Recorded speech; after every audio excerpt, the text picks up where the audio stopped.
feel like there's a space where people want to start where they see. And I'm saying people want to start in, oh man, he calls you and asks you if you want something for lunch today, and he checks on you, and he does these things. And like, I know we nice and neat, but we had to work to become all of those things. If you just own the truth, nobody can say anything about you that you haven't already said. There is nothing anybody can say about me that I haven't already said, for the most part. You know, I have a few parts of my life that I haven't fully shared yet. Stuff with my mom we talked about privately. I'm not ready to share, and, you know, relationship stuff. But for the most part, it's like, damn, you fucked all the niggas? Yes. If people can look at the guys you dealt with, Physically, line them up? No, okay. Not similar. We're talking about tall, light skin, chubby cockeye. Character, yes. All similar. Yes. Okay. All lost. And they all lost.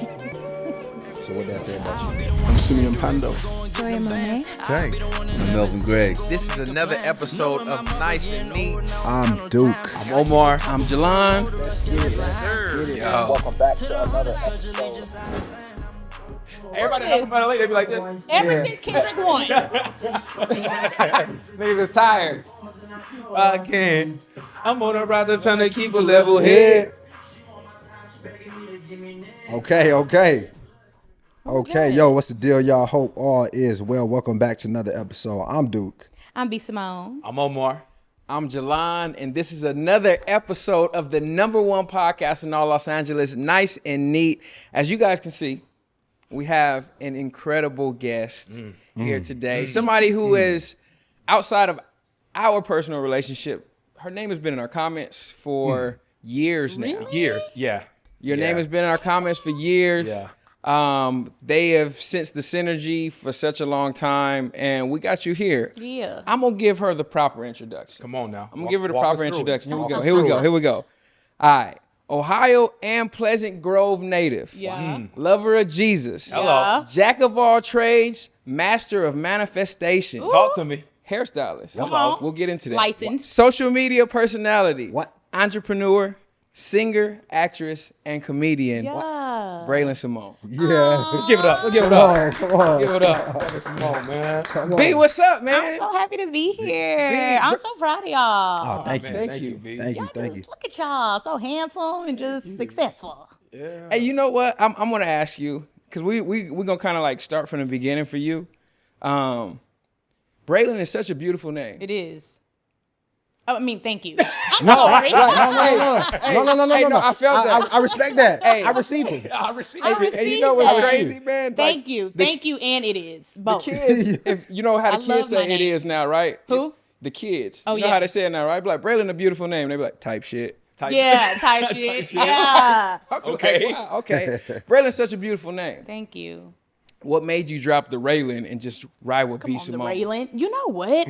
I guess when I was younger, I thought that everybody had to have a stage name. So I guess I just was like B Simone, but I don't even know when I came up with that. But I might go to Braylon Simone, like my acting credits or something. When I think start it's doing soft. a movie. Braylon Braylon? Simone. I think or just Braylon is- Braylon. Braylon is just Braylon. Like, is that's dope. hard. That's like Beyonce. Do you ever introduce yourself as Braylon to people, like outside of being on screen and on camera? Do you ever use that? Yes. It depends on what environment I'm in. It depends on if I'm Braylon in that environment. Like, what environment are you Braylon? I know, When I'm right? not working. 'Cause like, When I'm not working. Yeah, so if I'm at church, I don't introduce myself as B Simone. I see. If I'm but if I'm like in a grocery store or something, somebody comes up to me or B Simone. But if I'm meeting a stranger, it's usually Braylon. Yeah. But if they know me, it's a B Simone thing. But yeah, What if someone was introducing you to someone new? Would you prefer them to introduce you as B Simone or Braylon? it depends on the environment. If we're at church, like, oh, this is B Simone, no. I want it to be Braylon. But if we're at a red carpet event, it's B Simone. Yep. Yeah, so I think when I'm not in that like workspace of entertaining, it's Braylon. Yeah, I like going by Braylon though. B, how you feel? I feel good. I'm a little nervous now. I walked in, y'all was like, I was late.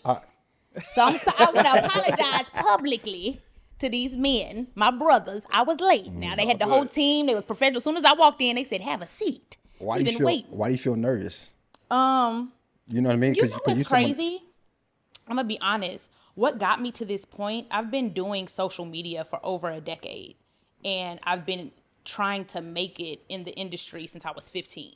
And what got me to this point was being vulnerable, real, open, honest, my personality. Doing that is also what got me in trouble. So now I'm trying to get out of this shell of watching what I say, walking on eggshells, treading lightly, being nervous, because that stems from caring so much about what people say. And it hinders me from being my true authentic self. And what got me to this point? What got me to this point wasn't thinking about what other people were saying. Like, I was watching my old YouTube videos from a decade ago. I'm like, I was crying. I'm like, look at this girl. She just didn't care.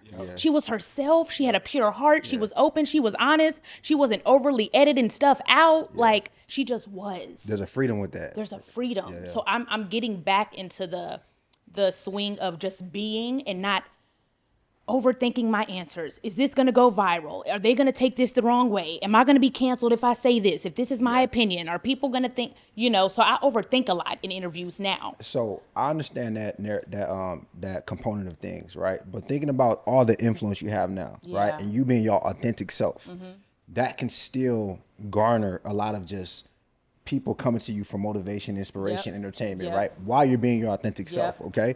So do you ever feel like, damn, I'm being my authentic self, but now I feel like so many people are counting on me to be my authentic self, right? That is feeling like so much pressure. No, I don't feel pressure in that way. I feel pressure to not be the villain or be canceled again. Like, that's a fear in me. Like, once I was tore down publicly, now that scares me. And until I get to the point where I don't seek outside validation, it's always going to bother me. That happened a few times with you. The publicly tearing you down. Yeah. And when you see people outside of a personal relationship, but just when you see people and you be like, man, they're really attacking this person without understanding where they were coming from, without creating, and they create their own narrative in that. 100%. Right? One thing that I can see is that you absolutely care. Yeah. Right? And when you care and you get tore down and you get quote unquote canceled, people look at it and be like, she's a celebrity. It doesn't affect her. Woo. How does it affect you? The first one was the worst, and that was back in 2020 with the whole book thing and The manifestation book. The manifestation book. I put out a book, and my team dropped the ball, but it doesn't matter. I'm the face of the brand. I'm the CEO. I'm the one that takes all the risk. So I was publicly penalized for that. That one was the worst because it was the first time it had ever happened publicly. I had always been like the funny black girl, the millennial, that if it's a black girl on the internet that's going viral, it's B Simone. I was like, woo, I'm getting praised. 2016, 2017, I'm popping. 2019, I was like, hold on now. Y'all not really messing with me. Like that happened. And it was like the first time I felt not liked by the public. And it broke my heart. So it showed me like, the applause of man cannot be your standard. Cannot. Because it changed. People are so fickle. fickle. So fickle. What? One day they like you, one day they love you, the next day they hate you. Like, I can't depend on that. I have to have an audience of one. I have to focus vertically. And if I'm making him happy and I'm being obedient to what he's telling me to do, I just have to be okay with what comes with that. So it does affect me. And I'm going through that now. And that's why I can speak on it. Because I'm speaking on it in real time. Once again, being vulnerable, being who I am in this season, it bothers me. And I have to get to the root of why I love positive validation from outside sources that don't matter. People you don't even know. Don't even know. You speaking to obedience, right? And also being in the public eye, right? So there's a lot that is required of you for your job, for whatever job you're working on, right? How do you manage the obedience aspect and say, I'm a woman of God, I'm a child of Christ, and this is my job? Give me an example. What do you mean? So, for example, if you're at an event and you just feel uncomfortable, but you still need to be there. It may be a paid appearance. Okay. But you still need to be there. Okay. But you're like, yo, I feel like I should leave, but I need to be here. Okay. How do you manage that in that space? A good example of that is recently, I stopped taking club bookings. I've been sober for a year. Hello. August 25th. Hey, man. Thank you. Hey. Thank you. No, that's a big deal. No, that's a that's big real. deal. That's a big deal. That's really tough. I never planned on being sober. I didn't have like, I'm gonna be sober this year, or I wasn't like an alcoholic or anything. I would drink socially, you know. I wasn't waking up chugging tequila, but I would maybe have like a drink a week. That's not much to me, you know. I would drink socially, and April 25th, God told me to be sober, and the club bookings kept coming in. They were like after parties for my comedy shows. And I start turning those down because I'm like, it just doesn't align with my lifestyle anymore. Now I have to play a character to be in the club, when it used to be, it was just who I am. Yeah. So if I have to really play a character, I probably won't do it. I probably won't do it.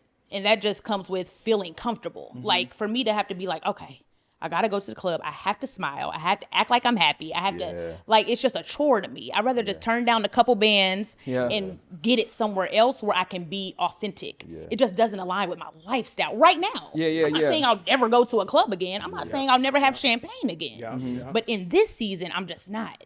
So if I feel comfortable in that environment again, hell yeah, I would do it. I think the catch in that is being obedient first, so you could continue to feel when you're walking in the obedience. Because if you just keep pushing it out, you don't even know. You'll get numb to it. And you're just like, oh, okay, you don't cool. even know. Me being uncomfortable, it's no big deal. I can be uncomfortable in that space.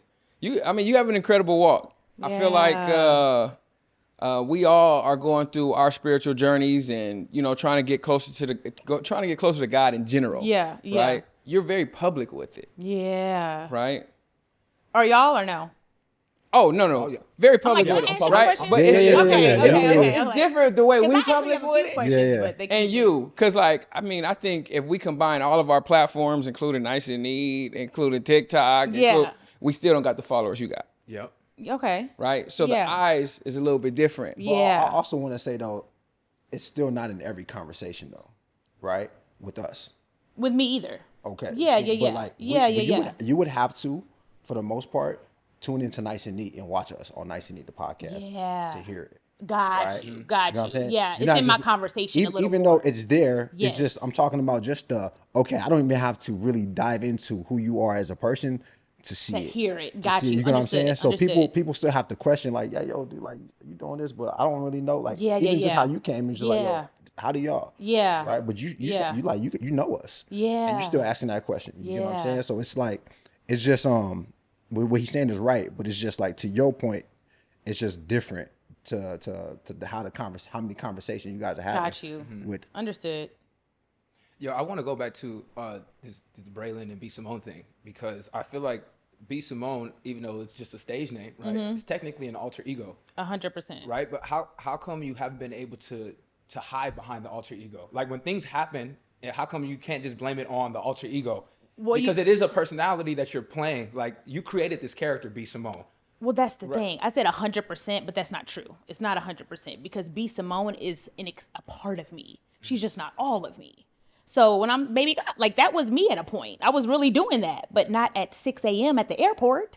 You get what I'm saying? When a fan's walking up like, please say baby girl. I'm like, nigga, I'm trying to board this flight. So it is me, but it's like, you're not sleepy?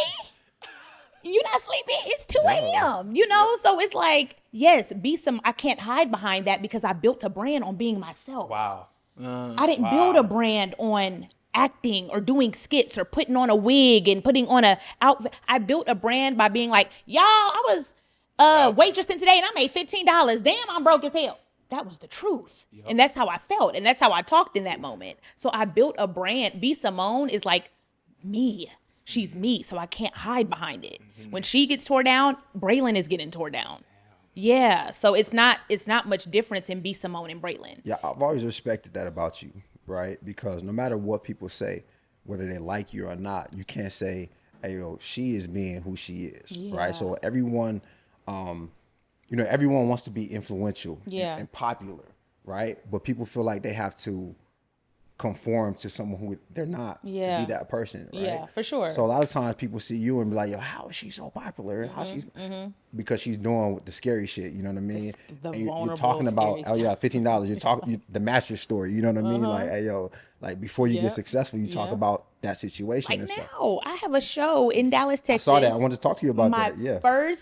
I've done theaters. I've done the Barclays. I've done 30,000 people. I was on tour with Martin Lawrence. I've opened up for Bruce and Deion Cole and all these legends. I've never headlined my own theater show. So I've done theaters, but I wasn't the headliner. It was like 10 of us on the lineup. This is my first headlining theater show in the States outside of London. I did London, which we didn't sell out either. 1,700 seats. I'm like, come on now. We got 10 tickets sold. Like, where y'all niggas at? I'm like, but it's like either own it or put on a facade. I'm going to own it. When I was in Dallas, Texas 2 weeks ago, I was at the mall in my hood handing out flyers. I love I that went to old school FedEx. old school marketing you're doing. But it was like, what? Either we're going to have 100 people out of 1,700 or you're going to get your ass up and do what got you to this point. Get your ass up. And the only reason you wouldn't do it is what?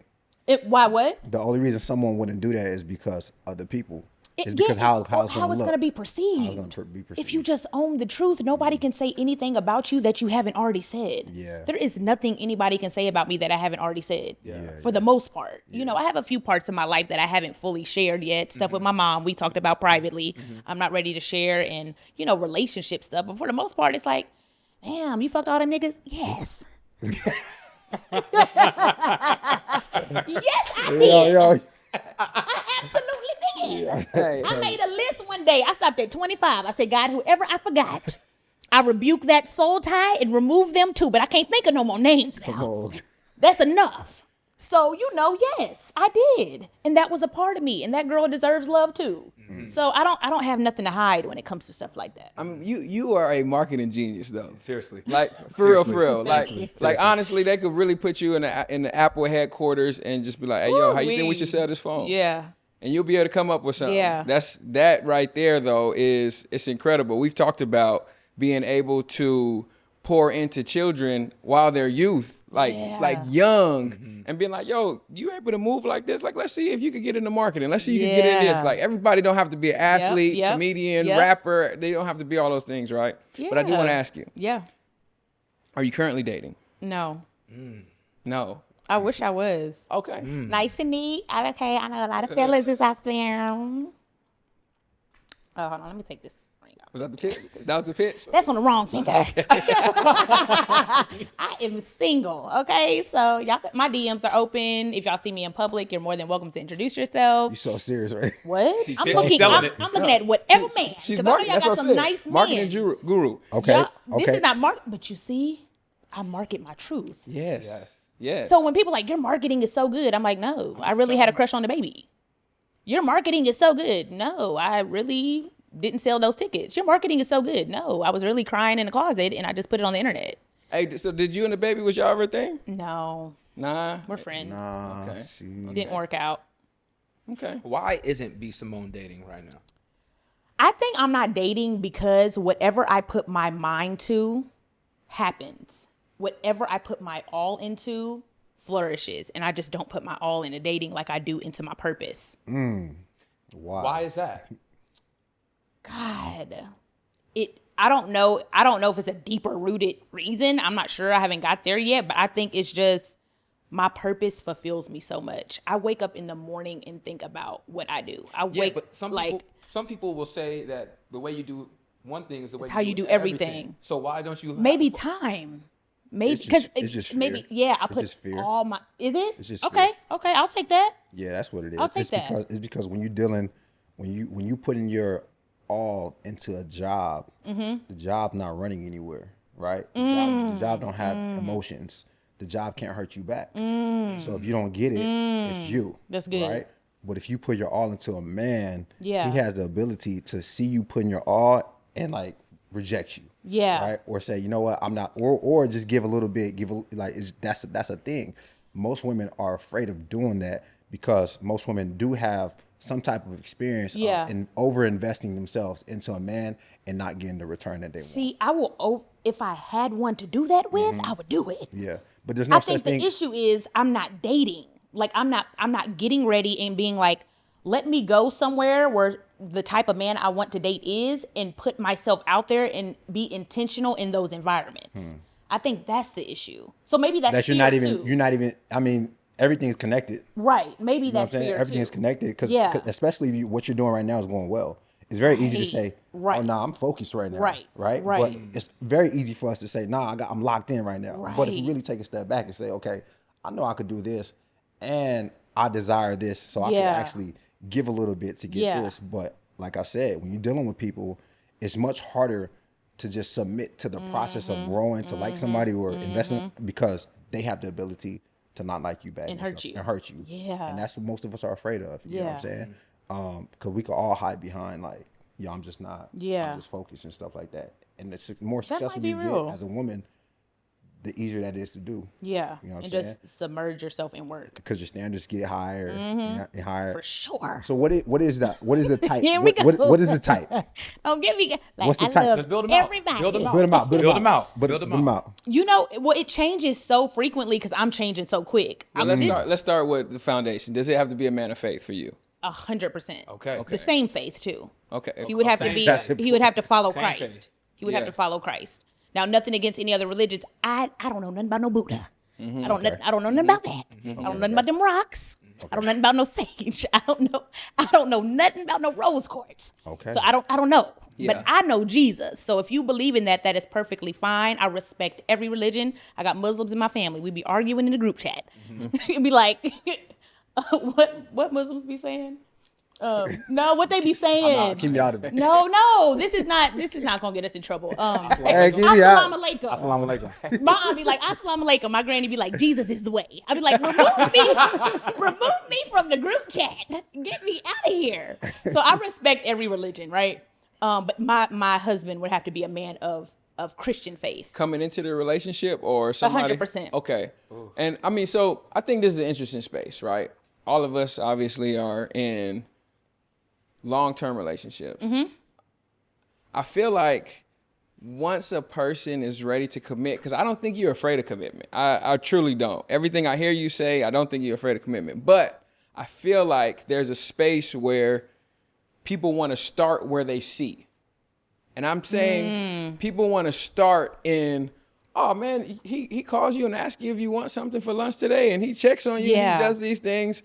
And like, I know we nice and neat, but we had to work to become all of those things. Yeah. Right? And I feel like it's kind of like a balance, right? As you achieve more success, Yes. I feel like your tolerance may be lower for those things that you may not be willing to receive. Like, Or you're things not that I've receiving. grown out of. Right? There was one point where my standards were hell. So what spaces are you willing to work in and work through? Like negotiables. Yes. Children. Oh, that's- I'm not willing to negotiate and you not knowing your purpose. You don't have to be successful, but I want you to know where you're going.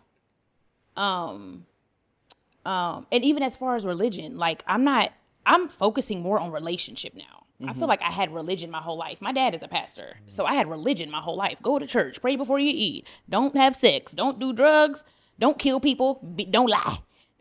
All these rules. You understand the legalism of all of that. Just religion. But relationship is like what you do with your girl. You spend time with her. You respect her boundaries. You talk to her. You wait for her to talk back. You have a like I'm really having a relationship with Jesus now, and it's different than religion. You know? I feel like this is more important. Oh, than understanding religion is having the relationship with God. having a relationship of religion. Yeah. And I said that to say, back to your question, I've never had a man lead spiritually. Out of all the men I've dated and had sex with, I've never had a man grab my hand and say, let's read the Bible. I've never seen a man on his knees and pray. I've never seen him grab me and try to pray. I've never seen him start off his day with a devotion. I've never seen him go to God first in all things. And that's what I'm doing in this season. So I need a man to do that. I've never seen that. So I would love to have that priority, you know.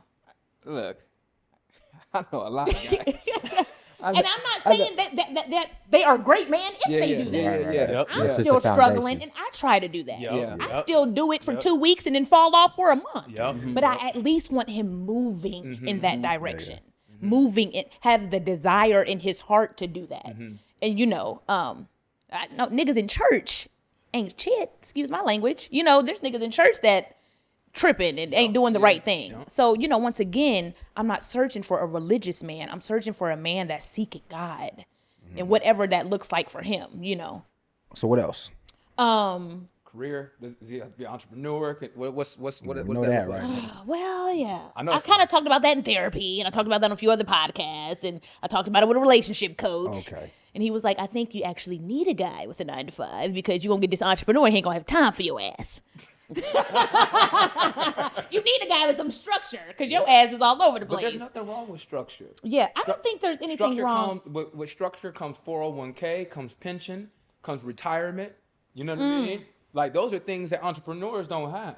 So you talk about security, like the biggest things for women in relationship is feeling secure. Secure. There's nothing more secure than a man who's got structure within his 9-to-5. So maybe I shouldn't have said 9-to-5. I should have said lifestyle. I would like a man that can cater to my same lifestyle. And maybe a 9-to-5 can do that. And but if I call you tomorrow and say, I want to go to Bora Bora, It's a little different. don't say you need to call your boss. I feel like it's all when people say that, it all comes down to, yo, can you just move? Can you Yes. just That's freedom? what. That's what. Can you just move? And a lot of times it's like, yo, vacation. Right. Yeah. You know It's what I'm not saying? even Yeah, yeah. vacation, That's- but that's- like I just got, when they called me to host Will Smith's birthday, I had to be in Budapest tomorrow. Yep. I want my husband to go. with you. I want my family to go. I want my family to move. I love Toby and Fat. Y'all follow them? Yes. Love them too. It's just so fucking dope that he doesn't do anything without his family. wife. And I I'm know. not saying that's everybody's relationship. Some but it's niggas beautiful need to see, space. though. Yeah. But Yeah. the way they move as a black family in a unit, he is doing full-fledged concerts with his newborn on his hip. Yep. It's just like, okay, that can happen. So I think it's just like you said. Once again, I said this 2 years ago when we could talk about it. I said this in 1989, and y'all still bring it up. But Yeah. I don't think it's 9-to-5. Yes, I could date a man with a 9-to-5. I could date an entrepreneur. I think it's freedom, and I think that's something that I desire for my family in a whole. Freedom, financial freedom, time freedom, just Location freedom. freedom. Yep. Freedom. We can work from anywhere. We can just move and be free, and I think that's what I desire. Okay. Yeah. You gotta be a black man. But my answer 6 months ago would have been like, yes. Now it's like, You a little more open. I'm a little more open. More open. I want him to have a little bit of, get that. like we need to do 23andMe. You gotta have a 10% nigga. Something gotta be in there that's ethnic. Yeah. But you know, I don't see myself being attracted to a full blown Caucasian man. But I mean, I at this point, I think I could fall in love with anybody. Cause the niggas I done loved. What have they all had like similarities? No. Physically? Anywhere. I'm saying, Yes, similarities for sure. If people can look at the guys you've dealt with, Physically, was there overlap? line them up. No, Okay. not similar. Okay. No. You're Character. talking about tall, light skin. okay, but character. Like, I don't even want to say that. Chubby caca. It's like, no. Character, yes. All similar. Yes. Okay. All And lost. and they all lost. So what that say about you? I was lost. I was lost. There was something that connected us. There was something I loved about them. And that's why I just said my standards were in hell. I said that. Yeah. My standards were But in hell. but let me ask you this: is it just your standards though? Because when I hear women talk about the things that they did wrong or they wish they could change, it's always like their standards, right? My standards were too Yeah. low, but not my behavior, right? You understand what I'm saying? yeah, Like it's always yeah, like yeah, the yeah, way I looked yeah, at the man, yeah. I chose the wrong man, Yeah. but like I was a liar. You know what I mean? Right. Like It things was like your that. something in you, your trauma is attracting that man. What are some things in you that you notice that were one of those things? I don't think I ever lacked self-love. Love is patient, love is kind, love is I'm all those things to myself. I lack self-worth. You lack self-worth. Yeah. I don't And know how my does that worth. show up though? When you know your worth, you don't put yourself in certain situations. You don't brush things under the rug. You speak up for yourself. You're bold, you're confident. A non-negotiable is not negotiable when it happens. Yeah, I'm learning my self-worth now. I think I always had self-love. I love myself, but knowing your worth, you just don't deal with certain things. If you're a precious jewel, you're not allowing certain things. Oh, I allow so much from men and friendships. You feel like you were allowing a lot, like even as a child, like Oh in the my way God. that you felt. Yeah. Right? The way that your parents would speak to you. Did your parents speak life into you when you were growing up? Well, Well, this is a good question.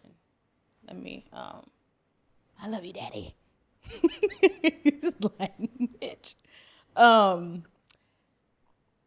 wasn't protected as a child. So I think that's where a lot of my comedy comes from. I walk on eggshells a lot, trying to people please, and I have a lack of boundaries because I want you to like me, because I need validation from other people instead of getting it internally. I wasn't protected. So I feel like I did a lot to make adults happy around me that were supposed to be there to protect me, but really didn't make me feel comfortable as a child.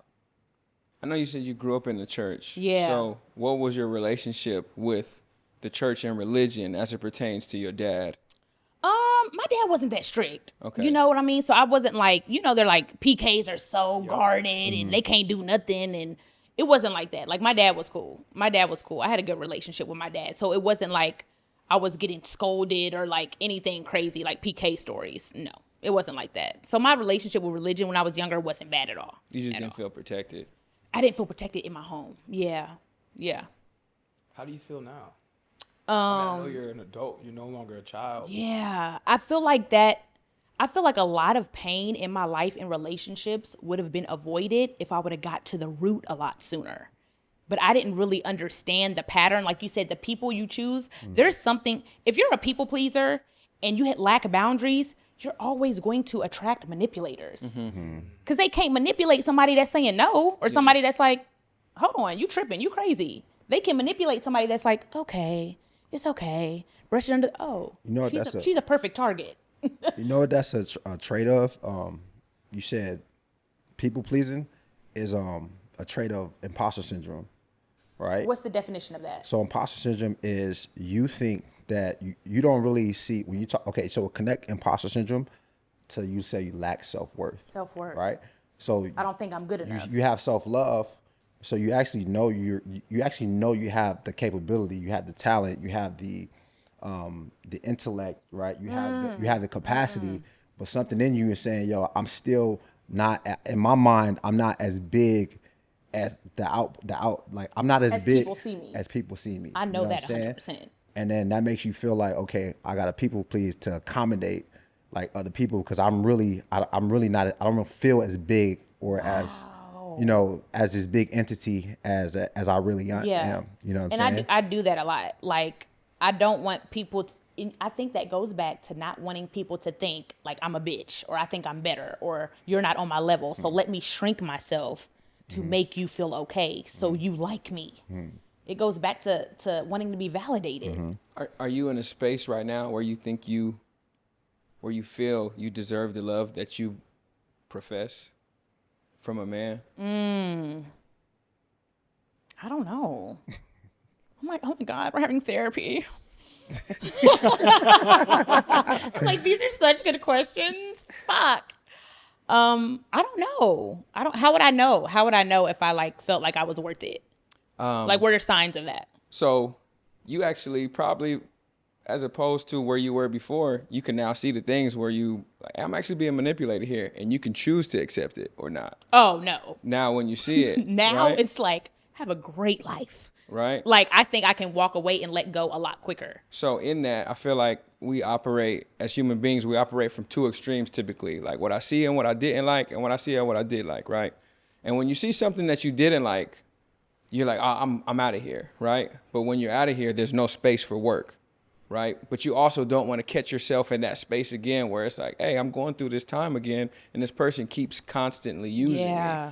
So you do have to build up that self-worth to a space to where you're like, you know what? I love me so much that even if you do make a mistake, or even if you do something that I may not necessarily like, I'm okay, right? I'm either okay to work with it and work through you, or I'm okay to leave. To move on. And move on. I love that. Right? Rather than I'm moving on and, okay, that's something I have to pay attention to, so if I see it again, I don't ever want to touch it, right?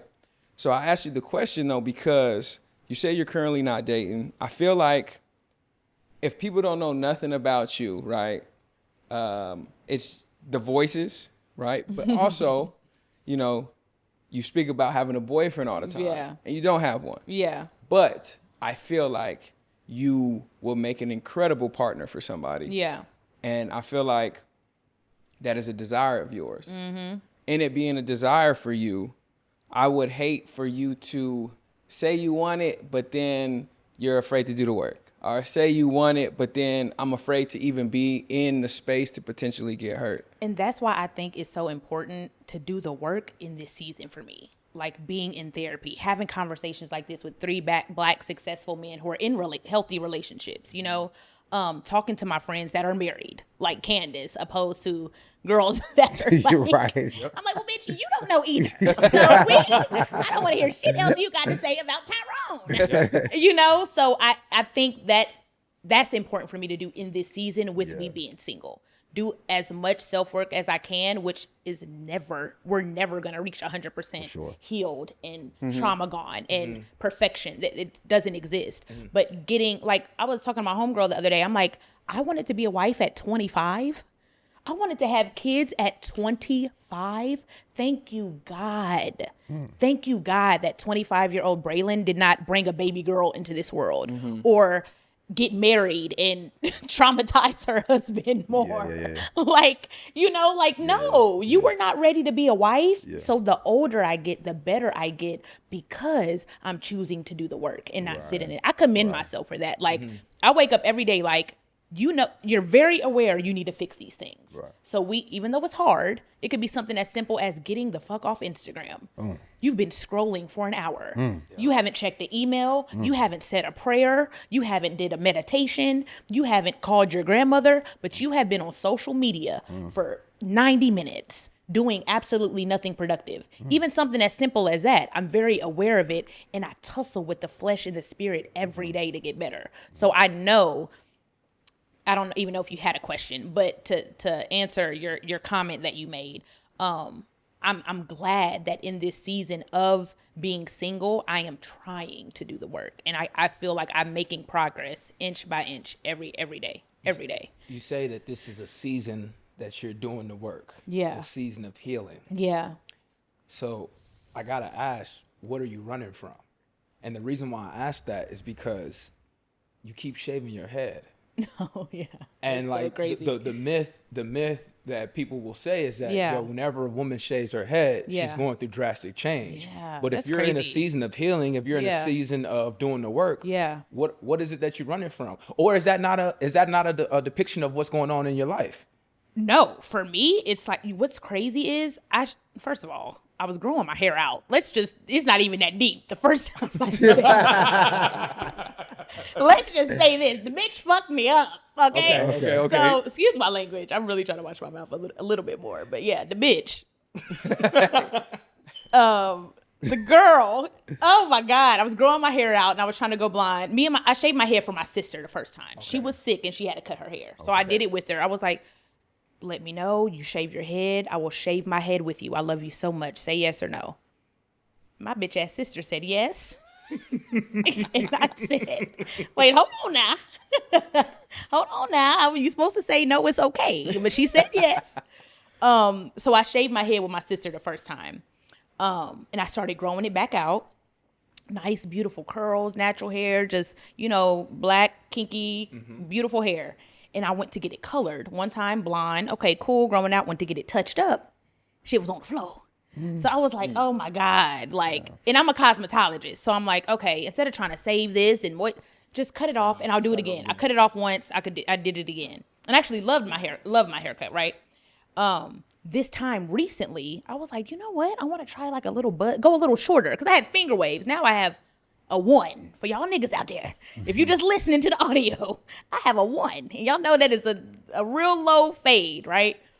So I was like, I went back to a relationship that I recently lost with an ex-friend. I was like, I was so attached to that season in my life. And this is why it's so hard for me to forgive because I'm attached to the past. I am trying to let go of the art of attachment. Mm-hmm. If you can't shave an inch off your hair, what are you so attached to? Mm-hmm. What is, I was like, fuck it, let's shave it. Like, I almost want to grow my hair out for 3 more years and have bomb curly hair and shave it again. Mm-hmm.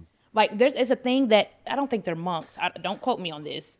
They're Buddhists, but they take months and weeks and they draw this picture and they draw it and they're so detailed and And soon as they're done, they don't even admire it. They mess it up and they do it again. It's like, enjoy the process. I get so caught up on the end goal. I'm not enjoying my relationships. I'm not enjoying the consistency I'm building, the discipline I'm building. I'm so focused on the end goal, I can't even enjoy the journey. So that's really the reason why I cut my hair again. For me, I'm like, enjoy massaging your head, enjoy growing, enjoy being patient, enjoy the consistency you have to grow healthy hair, and then shave that shit off again. Because why are you so attached to the end goal? Enjoy the journey of it. So that's why I shaved my head shorter. It was less of you running from something and more of you trying to find a way to be more present in your life. Be where your feet are. Yeah. I'm everywhere but where my feet are. Right now in this moment, I'm here. And that's part of the energy y'all have cultivated. Like, I'm not thinking about nothing else but this conversation. Yeah. It's usually like, okay, after this, I got to do this, I got to do that. Yeah. You got anxiety because you think about the future. Facts. You got depression because you thinking about the past. You got, be in the moment. Like, so I think being more in the moment, and that goes back to me being obsessed with work. Like, yes, it's fulfilling, but it's like, you're so attached to these end goals. Like, if I don't do anything else in my career, I've done phenomenal. I have done phenomenal. Braylon Simone Greenfield has done phenomenal as a Black woman in America that was supposed to be statistically not a millionaire, not here, not on the couch with these men. Like, I have done phenomenal for myself. Yeah. So if I don't do anything else, stop being so attached to these ideas you have of where you want to go and enjoy what you've done. Yeah. I think it's attachment. Loaded question. Yeah. Do you ever feel not loved and appreciated by Black men? I can't say I felt that.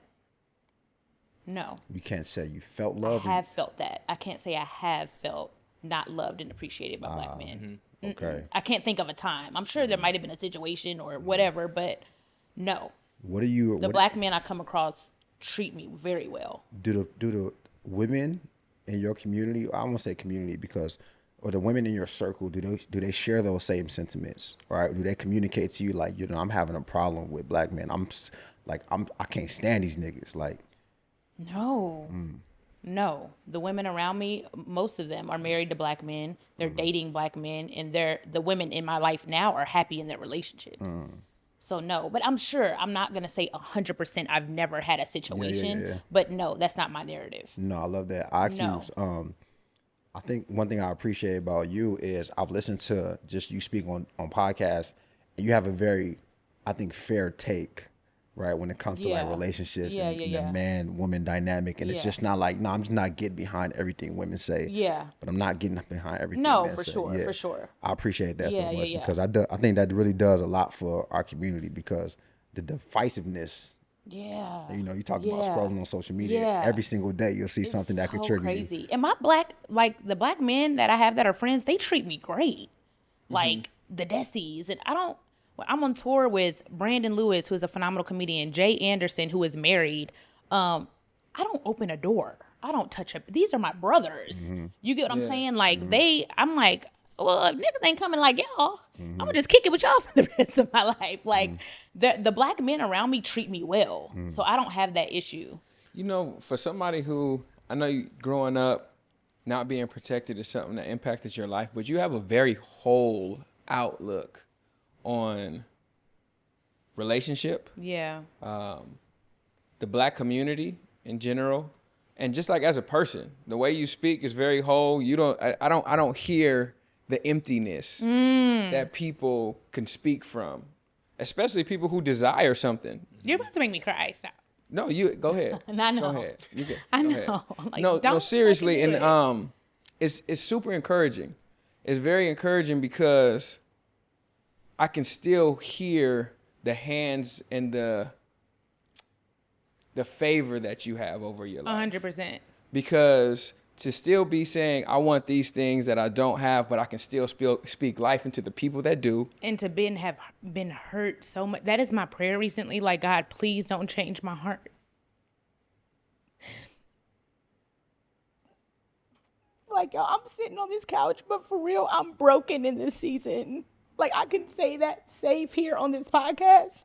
And you know, oh, the shit I have told you I've been through. This is probably the hardest season I've ever gone through publicly or in my life. Like, I'm really broken in this season. And for you to say that and notice that in me, I appreciate that so much, because that has been my prayer. I do not want my heart to change. I don't want my optimism to change. I don't want to see the glass half empty. And I'm trying so hard not to be bitter and mad and angry. But I am broken right now. I really, really am. Like, it is hard for me to walk in that door and be like, hey, y'all. Mm-hmm. Like, Can I give you a word? Don't harden your heart. This past Sunday, I don't know why that spoke to me so much. I didn't know we were going to be in this moment. But when you hear him speaking to you, move.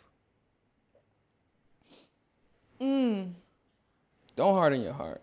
And it's okay. It's okay to feel broken. You're not broken. It's okay to feel that way. To feel it.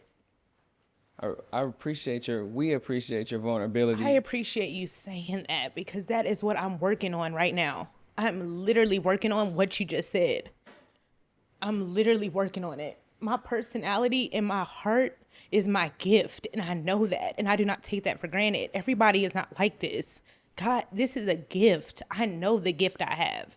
And it can be taken away when you're hurt and you're tainted and you're betrayed so many times, over and over and over. So I'm just working really hard on not changing who God called me to be, because the enemy is always going to attack you where God is trying to use you. Mm-hmm. So I know God is trying to use me with my heart and who I am. So the enemy is trying to tank that. He is. And I battle with that every day now. And I've never battled with it before. I feel so obliged to protect you. I don't know. You talk about the way men treat you, as far as like, man, they protect me. These are my brothers. Like, whether you knew it or not before this moment, you got 6 in here. Oh, I know it. You got 7 in here. Yeah, I know it. Mm-hmm. You know, because like you try so hard. Mm-hmm. And to be trying as hard as you are, and to say you're in a season that you're broken, you know, that's people not seeing. Like, there's so many people that's going through the same things that you're going through. So you saying that, it's giving so much validity to people's struggle, because I feel like you in a season of not feeling good, and you be like, you know what? It's okay for me to act on how I feel. And I don't feel that in you at all. Mm-hmm. Right. Good. Not one bit. Good. Yeah. Not one bit. You lit the room up when you came in here. Definitely. Yeah. Thank you. That's good, Jalon. You're annoying. That's good, Jalon. That's good. I was not going to cry. We weren't either. Yeah. Yeah. You know what I mean? We didn't expect you to cry either. It's just what you said. That's so crazy. Like, God really spoke through you. Is that something you've been thinking about a lot? What?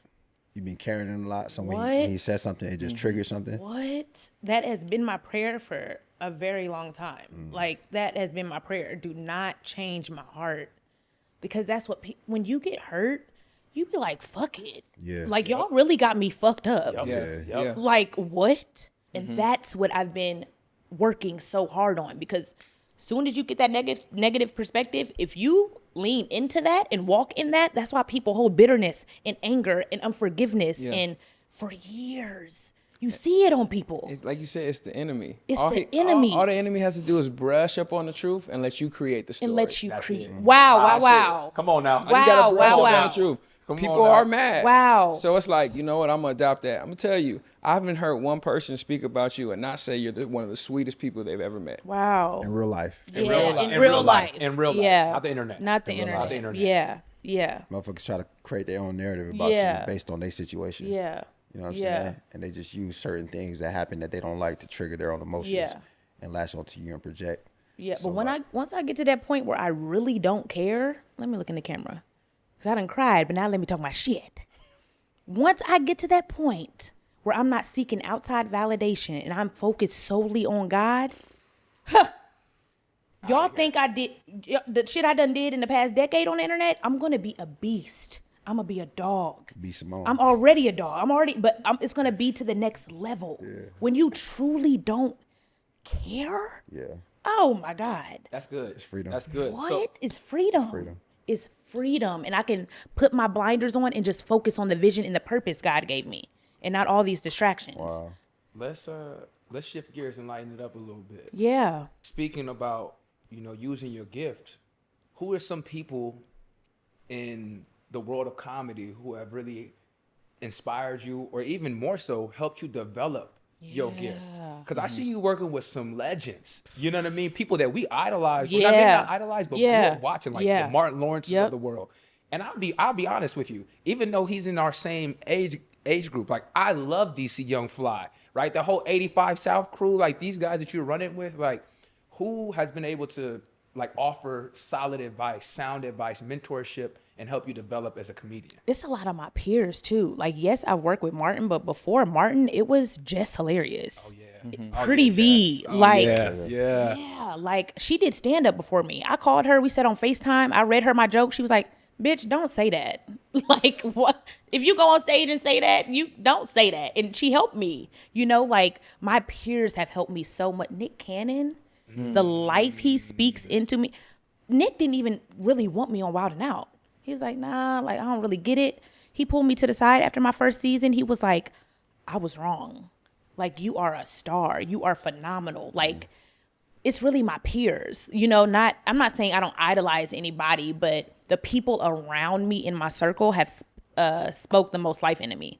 Pretty V, oh my God. She's like, bitch, get up. All right, okay, now cry. Let me know when you're done. Like, you are B Simone. Are you, like, those are the friends you need that are going to get it, but also push you to be like, nah, we're not doing that. How about somebody like Desi? Like, we love Desi, and we love y'all relationship. We love y'all relationship, man. I love him so much, man. That is like my best friend. I'm so proud of what he's doing. Yeah. Like, we started off in the car. Man, he a living legend. Both of y'all had? Oh my gosh, I just tuned in.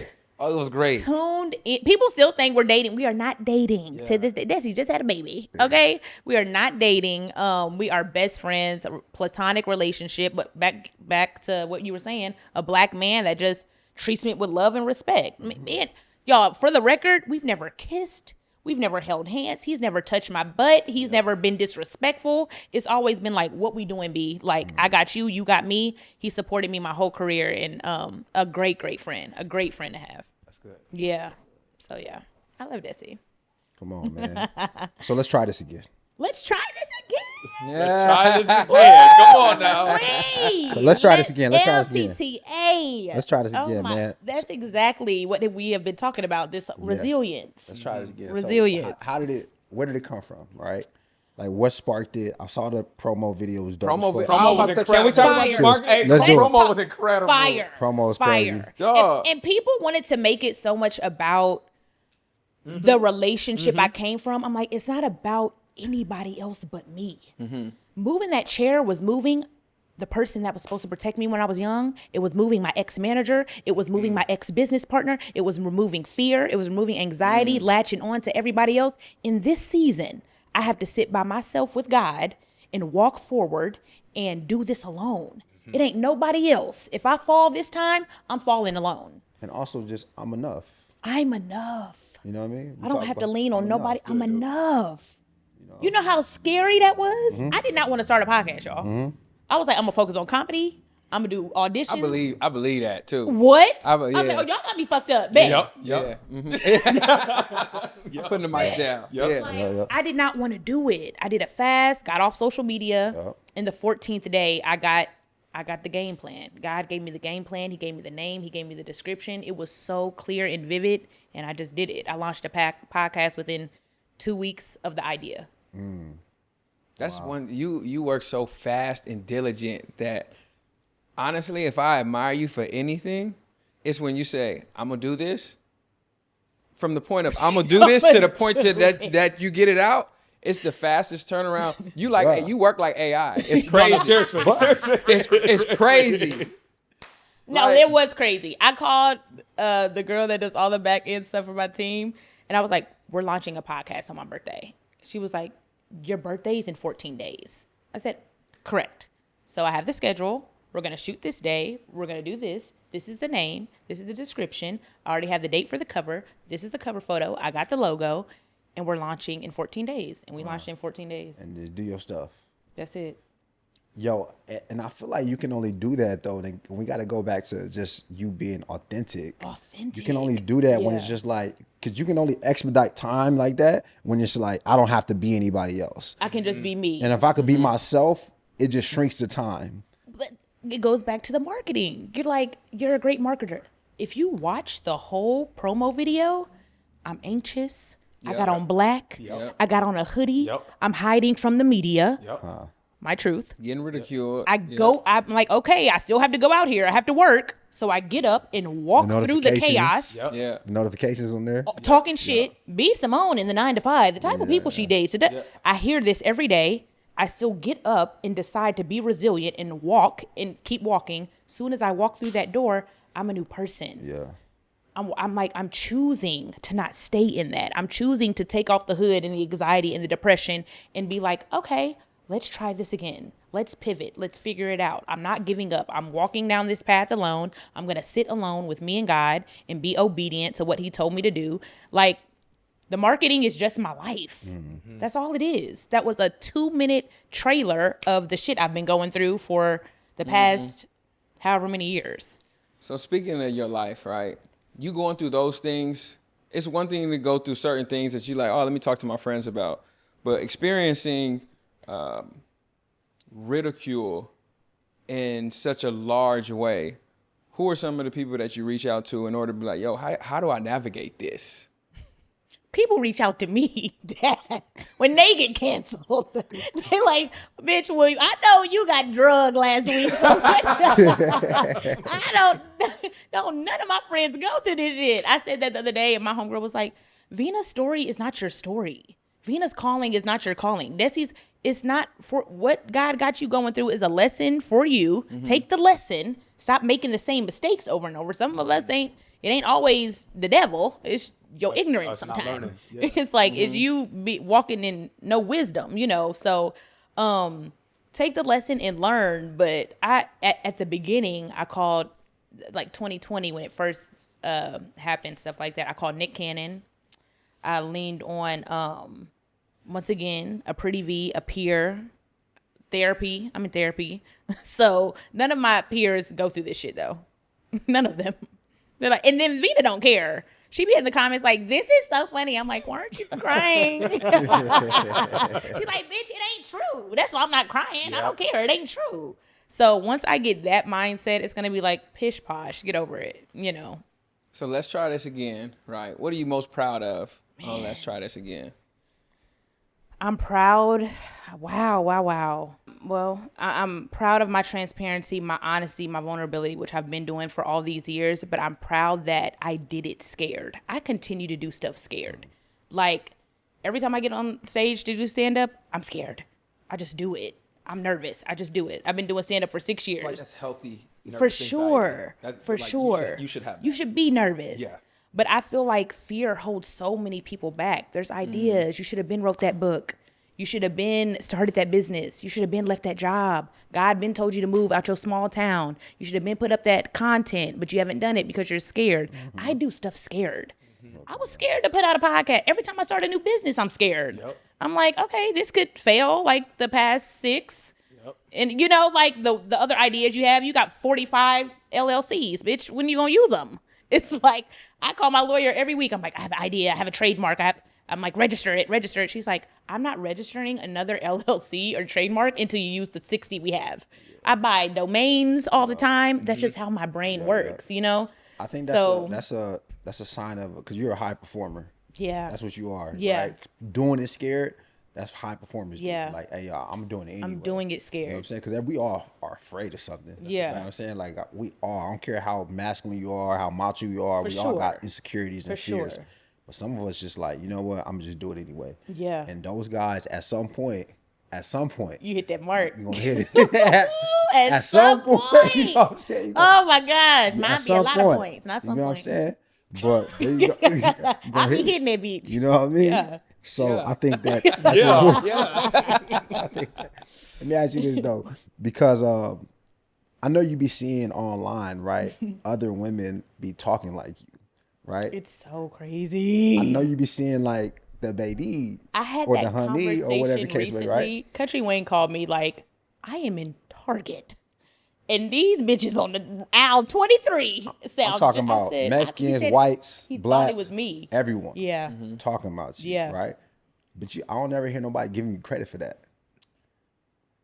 I don't think I need credit for it. The people know. How do you feel about people know. I think it's fucking lit. I'm like, dude, I am not an influencer. I am an impactor. I impact the culture from close friends to the B Simone tone to what the B Simone tone, that's what it is. The B Simone tone.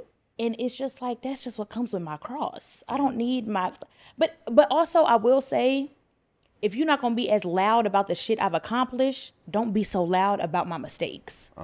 So if you're gonna be loud about my mistakes, but that bitch did reach that $1 million goal though when we was following her. Okay, she fucked up, but she did backdoor it with all the things I've done too. You know, so if you want to be super loud about me making a mistake, be super loud about the tour I'm on with Martin Lawrence. If you're gonna be loud about, you know what I mean? So I don't think it's as much as me needing Otherwise, let it go. Otherwise, yeah. Otherwise, it's all good. It's not. It's a wash. Yeah, It's a wash. I think it's cool. I'm like know that what I shit. mean? I'm like, that's wild. Yeah. It's wild to see. Show your Yeah, little impact. I think it's cool. It's impact. But like, it's crazy because younger girls will start hearing it from other people and start doing it and not really knowing where it came from. it's like it's this. Yeah. It's like a wave. It's wild. It's wild. I be in the store like that is so crazy. Because you wasn't hearing it before that. It's you know what I crazy. mean? Yeah, Now, that's- it's dope. I think it's dope. You know what I'm saying? But it's like You know what I'm saying? when you're the impactor and you're She the said, I'm not an influencer. influencer, I'm an impactor. When you're the impactor and the impact. culture changer, What's the difference between influence and impact? you're always ahead. Influence, And impact. I think impact is more positive. I can influence you to take drugs. I can influence you to do negative things. I can influence you to start an OnlyFans and have sex on camera. I can influence you. You know, I think impacting is changing people's life in a positive way. And that's my goal, you know, just to change your life with my life. I don't have any, like you said, marketing schemes. I don't have a script. I'm just telling you what I've been through. I'm telling you my life, and hopefully I impact you to change your life. Hopefully I impact you to do it scared. Hopefully I impact you to stop working a job or staying in a relationship that is draining you and find your gift and walk in your purpose. Hopefully I impact you to have a relationship with God. So I want to impact people. I don't want to just influence them and sway them to do anything. Can I add to that? Yes. I feel like influencer is, I can promote something that exists already. Right. Impact is I'm creating. I created this. I Yeah, am the originator of that's good. this. I possess all of its IP. That's good. And now I'm putting it out. Yeah. I feel like, I only came up with that definition because I'm thinking about, okay, B Simone, That's dope. impactor versus an influencer. Influencer.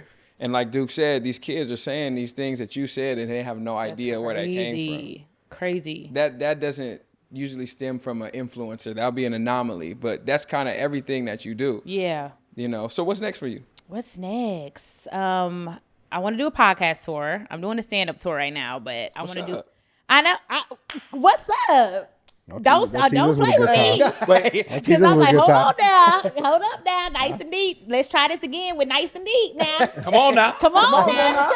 Because I knew Come we needed on some now. male perspectives. I be wanting niggas in the audience, single men, please come to my shows. Like, Niggas don't be showing up, man. It'd be all the ladies. Niggas don't be showing up, man. Niggas be too prideful, man. Like pull try to listen to these niggas, man. These niggas is too cool. Niggas not like that. Nah. You know what I mean? Let me say something on the record for a woman that knows these men behind the scenes. Who they are on camera is who they are in real life. These men are doing the work. I'm not as close to you, Jelon, but I love you, and I know you are an extension of these two, and I'm not as close to you as I am to Omar because Candace is one of my best friends. But if this is who Omar is, y'all are an extension of him, and who they are on the internet, the stuff they talk about, the healing they are trying to do, the evolving they are trying to do is exactly who they are in real life. So I commend you guys for that. Oh, I really do. I really do. Respect. I'm really gonna do. double down. I don't know if I told you guys, but for my birthday, I went to the Kirk Franklin concert. First time we got out of the house. Fire. First person I see when I walk on the floor, because my seats is bomb. I'm not even gonna lie. The seats is bomb. You got them On like the that. floor. Seats is bomb. We On the VIP floor. at Kirk or Drake. Right? Either way, Hey, we VIP. hey. I don't care who we So I walk down and I see B, and I'm just like, oh, dang, dog, this is super dope, because I see everything that she's talking about. And we got the biggest concert, the biggest gospel concert in LA. Yeah. And it was just like, if you are moving like this, why would you not be there? Yeah. And I seen her there on the floor, and I ain't gonna lie, it did more to my heart to see her rather than actually seeing her. So it was just such a validator. Yeah. Of You are who you say you are. You are who you say you are. you are who you say you are, you know? And it felt good. And the concert was crazy. It was so dope. It was dope. Yeah. They sold it out, bro. It was crazy. Yeah, podcasting is next. I want to combine both worlds. I want to be one of the first to bring stand-up comedy and podcasting together. I see that in an arena. I know I will be in an arena. I'll probably do 40-minute stand-up, do a set change, and then we'll have conversations on stage. Wow. Yeah. That's a vibe. Yeah. I have a question, probably my last question for today. For the inner child in you that wasn't protected, what would you say to that person today? And I want you to speak to the other people around the world, specifically women who may feel like they're not protected. Yeah.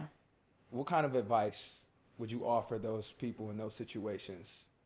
What kind of insight do you have for them?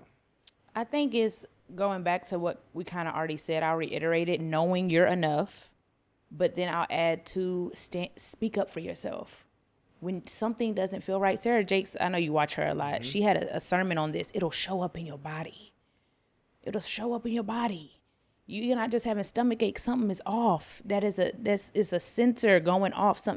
It'll show when you're uncomfortable, when you don't feel right, when it doesn't feel right, when you're anxious, and you speak up for yourself. When you know something is, speak up. No, I actually don't want to do that. Thank you so much. You can be kind and stand up for yourself. So I would say to that little girl, speak up for yourself. Don't bite your tongue. Do it gracefully, but be confident and bold. You don't have to mute yourself for anybody. Anybody, you know. So that's my answer. Yeah. This is my last question. No. What? I'm not looking at you. No, this is like, Okay. How do you stay out of the discourse between men and women? How do you stay away from the gender wars? I just don't think that's my lane. I don't think that's because I'm still trying to figure it out in real life. I'm like, I don't fucking know. Like, right. I'm scared. I don't want to get canceled again. But then also it's like, and I'm working on this too. Back to the self-work and all this. I don't want to keep going back to healing, but I see duality in everything. And I also think that's an issue. It's like, pick a side, bitch. Like, is it right or wrong? I'm like, I see this, I see it. That's why I get hurt a lot. Because I'm like, well, I see how she was just mad that day. I know she punched me, but she was just like, bitch, you're in the hospital. So I have a lot of grace, and I see duality so much that it can be a dangerous place to be too. So I don't really feel I'll be like, I get that. Like, I understand a lot. I don't combat a lot of things, but that also hurts me too. Cause it's like, well, who are you? What do you really stand on? So I'm working on that too. Do you feel like you're a principled person? Give me an example. Like you said, who are you? What do you stand on? Oh, right? no, principles. Yeah. But like 50-50 in the household, like I see both. That's not necessarily a right or wrong thing. Right. Yeah. Principles. Now I could stand on that. Like, we're going to stand on principles, morals, and values. For yourself, right? But what I'm saying is, and when I say principles, like, for example, if I see my brother doing something that's not necessarily what he should be doing, and I have to speak to him about it, and if that behavior continues, I have to distance myself. Yes. When you say, who are you? Are you speaking of things like that? Like, that's her, and that's her life, and that's what she's doing. No, I speak on things like that. But it's also hard if a person doesn't create a safe space for you to do that. I struggle with that. Like, okay, I know she gets offended easily. I'll be quiet. I don't want to ruffle any feathers. So I'm working on that too. Speaking up and being like, yeah, no, I don't agree with that. You're offended? Okay, I'm gonna just have to take that to the chin. But you know, I don't like when people are easily offended. It's hard for me. You know, if it's a safe space, it's like, well, we have to say whatever. Yeah. But Especially like someone's just emotionally just reactive. Yeah. This is like you're like reactive just listen to what I'm or saying. offended or yeah. But I think that starts way before you even get offended, or that starts way before someone even brings a problem to you. You're right. You're right. You got to show up just in your daily life where it's just like, nah, bro, it's all good. You're Like, right. You know what I mean? Do you think y'all do that? With one another? Yeah. So much so that we probably would be upset at each other. Yeah. But if your brother was doing something that he knew he had no business doing over and over and over and over and over, and he was headed down a path of destruction, is it like, I gotta distance myself, or like, what is the solution to We would that? have some counsel. We Man, would sit down. It's hard collectively. it's even hard to Okay. just like give you a concrete answer Yeah. because that's never really happened. Okay, To the okay. point where some nigga, like It got one of us that was like bad. so destructive, was like, hey, yo, like, what are you doing, bro? Okay. But you're gonna get reprimanded. Yeah. You know, you're gonna get either verbally or just you're gonna feel it. You're right. You get what I'm saying? Right. And I think with us or with any guys, most like we just hate feeling like we letting someone down. Yeah. Yep. You get what I'm saying? Yeah. Because it's strong. It's just Yeah. like, yo, you play sports and it's just like that. That's the whole element of like your teammate. And Yeah. we don't want to feel it. Yeah. Yeah, I get that. believe you. I mean, you learn through the process, right? It's just like you might try to create a little distance at first, but I feel like once you in a space to where you get burned by that person's behavior, you have to 100%. Like your decisions are affecting me. Yeah. Like, yeah. you have to draw a hard line in the sand on where you stand in that space. I was gonna double down on that. Just even thinking about what you're saying about like where do I stand? Yeah. And some advice that Duke gave me 2 weeks ago. Literally Yeah. draw a line in the sand. It may, Yeah. literally, you draw a line in the sand, and it may offend some people, but My it's God. gonna give you so much more peace. Much peace. You're gonna be so much more peaceful. It'd be like, it's cool because I'm over here. I'm over here. I'm over I'm over here. I'm here. not straddling the line Dog. no more. And the thing All about this that, bro, is teeter-tottering. the thing that also about that is when you draw the line, bro, you separate yourself from a group of people, right? But you ingratiate yourself with another group of Yep. people. That's a fact. You get what I'm That's a saying? fact. Like your new village is Like coming. and that's people were trying to Thank like you, God. speak to two types of people, right? And you really don't have no clear understanding or clear foundation to stand on. Yeah. When you draw the line, it's just like, all right, look, That's bro, it. like I'm not worried about y'all. Yeah. And someone spoke about this recently, man. Some lady was saying, she was telling black women to, she was like, hey, you guys should be I'm telling you guys, right? You guys should, your standards, some of y'all standards are unrealistic, and you guys need to be cautious about being so career driven if you want love in the future, right? Because can see that. you can I get it. sacrifice love for your I career. get it. And the women were like, don't tell can't black have women, both don't and tell black women. She's like, nah, I'm not saying. She's saying there's a group of women that need to hear what I'm saying and that are going to benefit from what I'm saying, even though y'all I'm aren't. talking to them. Yes, I'm healing them. Yes. That is my community. Yes. My word was for them. exactly. Yeah. And all words ain't for everybody. Yeah. You know what I'm saying? Yeah. So draw I'm the getting line. to that point. Draw the line. Nah, dude gave me Yeah. that word 2 weeks ago, and it's still been ringing in my head Yeah. every day. You know what I mean? Draw the line. And it's helped me so much. So I just wanted to just offer, even though Yeah. Jalon just got to it before I did. Yeah. But like, seriously though, think about that. Yeah. As you move in day to day, continue to draw that Draw line. that line. Continue to draw that line. Like you over here. It's important to draw that line. Like you have to draw the line because once you draw the line, it's gonna be people in that community that speak up for you to where Yeah. you don't even have to speak for yourself. Yeah. Omar's drew the line on things that me and Duke defend him from, to where if we see anybody even bringing him those things, it's like, oh no, he don't do that. He don't do that. You know, he don't do that. So people are gonna protect you. Yeah. I know. If we together and somebody try to bring you a drink, You already know. come on, man, she ain't on that. Yeah. You know? Yeah. We appreciate you. Thank you. Seriously, guys. We dude. appreciate you. This was such a good episode. I felt so safe here. Yeah. I'm happy you felt safe here and you felt comfortable enough sharing and being vulnerable. Yeah. Thank It was you. nice. This is a safe space. So It is. I'm glad that you felt that way. Thank you. How you feel? Good. I feel like a release. Let's try this again. Great, phenomenal, worthy. Like, you know when people ask you how you feel, you just naturally inclined to be like, good. It's I just actually really do feel good now, though. I feel like I had a therapy session. Okay. And I released like some trauma. do you feel lighter? Yes, I do. Good. I feel lighter. So wait, speaking of lighter, right, like you did go through a weight loss journey. I really did. Yo. I was on Ozempic though. I already talked about that. Okay. I was on that Zimp. I was on that Zimp. I didn't know that. But I know that. But that was like 2 years ago. Okay. So I mean, to keep that weight off, you get what I'm saying? I'm not on Ozempic anymore. I was diagnosed with PCOS, but that's not my story. I didn't research it. I wasn't like, oh, PCOS, I want Ozempic. I was like, I want to be skinny.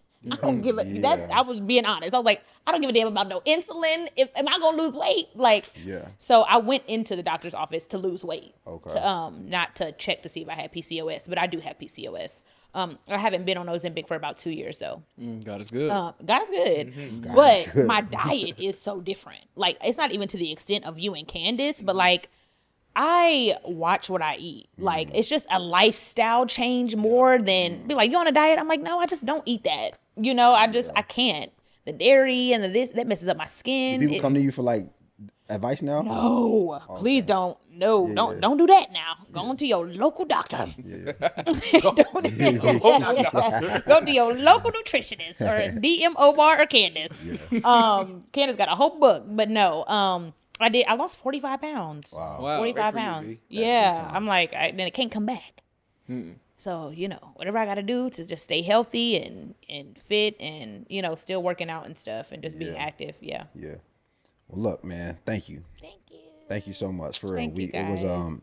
It's been an honor and a privilege to have you sit on the couch with us and just chop it up with us. Thank you. We've been trying to get this going for a while. For a long time, and, I know. You know, it's been a vibe. Yeah. It's been a vibe. So we appreciate you. And the next time that you come sit on this couch or we come sit on your couch. Yeah. All right. I got to come try it again. You know, we're going to come try it again.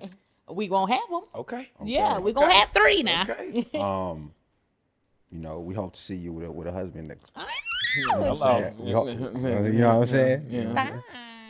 You're out there. DM me. Stop playing. But y'all, we good? Y'all good? I'm good. Y'all, man, appreciate y'all for tapping in and watching. If you are listening to this right now, go ahead and just screenshot, post in your story, tag us, let us know what you thought about the episode.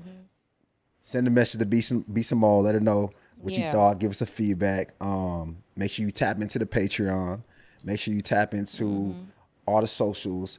And much love, much gratitude. I'm Duke. I'm B Simone. I'm Omar. I'm Jalan. This was another episode of Nice and Neat, and that's that on that. Peace.